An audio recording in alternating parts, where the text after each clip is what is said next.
তাল দিয়ে আজকে নতুন ধরনের দুটো পিঠে বানাবো। তো তালটাকে আগে আমি ধুয়ে নিয়েছি, এখন রস করে নেব।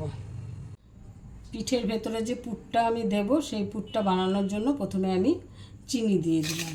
তো চিনিটা আমি একটু গলিয়ে নেব, তাহলে পুরটা খেতে ভালো হবে।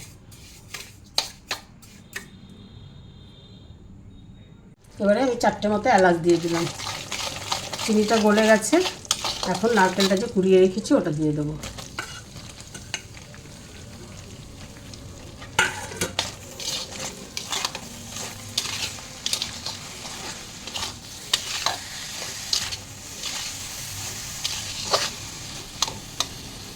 এখন আমি এই যে 10 টাকা দামের একটা গুঁড়ো দুধের প্যাকেট নিয়েছি, এটা দিয়ে দিলাম।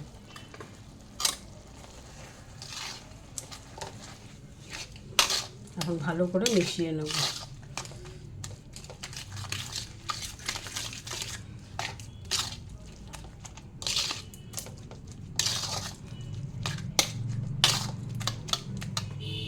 পুরটা হয়ে গেছে, পুরটা এখন নামিয়ে নিচ্ছি।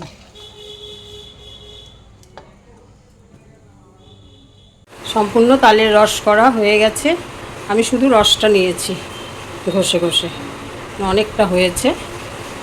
এবার শুরু করি। যেই কড়াইটার মধ্যে আমি নারকেলটা বানিয়েছিলাম সেটার মধ্যেই, সেই কড়াইয়ের মধ্যে আমি তালের রসটা ঢেলে দিলাম। অর্ধেকটা দেব আর অর্ধেকটা রেখে দেবো।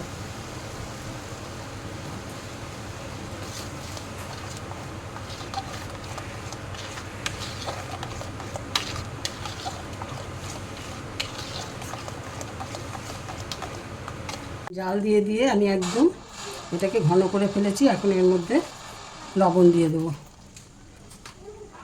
এখন এর মধ্যে চালের গুঁড়ো দেবো।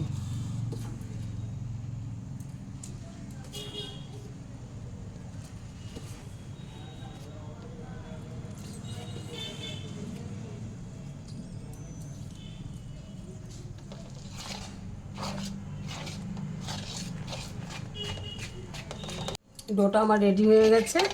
এবার আমি এটাকে নামিয়ে ভালো করে মেখে নেব। তালটাকে আমি ভালো করে মেখে নিয়েছি। এবার পিঠে বানাবো। ছোট ছোট এরকম নিয়ে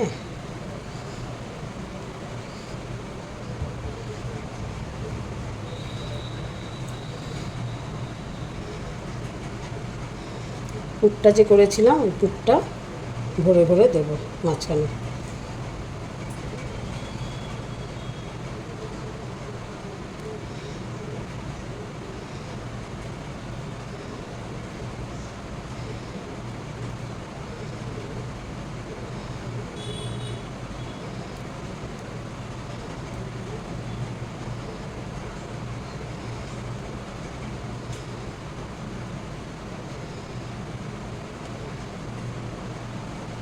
এই যে এরকমভাবে আমি বানিয়ে নেব।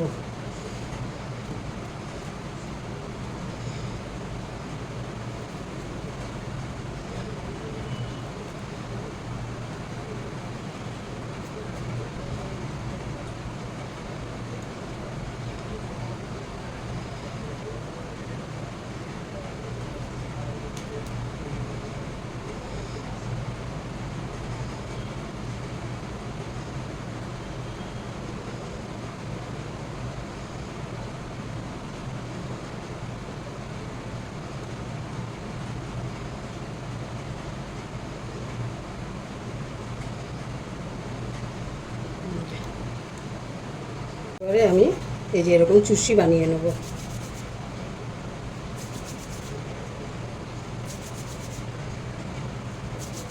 আমি হাত দিয়েই করছি।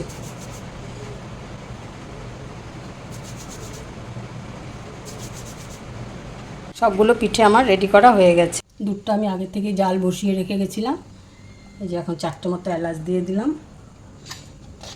আর চিনি দিয়ে দেবো।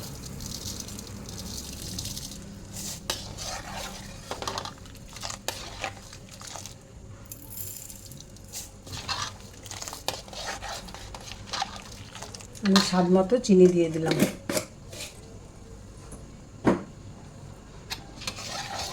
এবার চিনিটা গললে আমি চুষিটা দিয়ে দেবো। চিনিটা গলে গেছে, এখন আমি চুষিগুলো দিয়ে দেবো।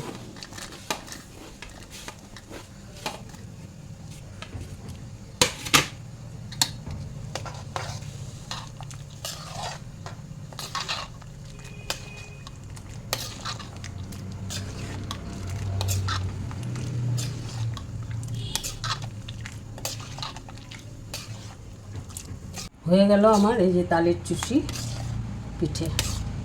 এবার পুলি পিঠেগুলো ভাপে দেব। এবার আমি এটার মধ্যে পুলি পিঠেটা ভাপ দিয়ে নেব।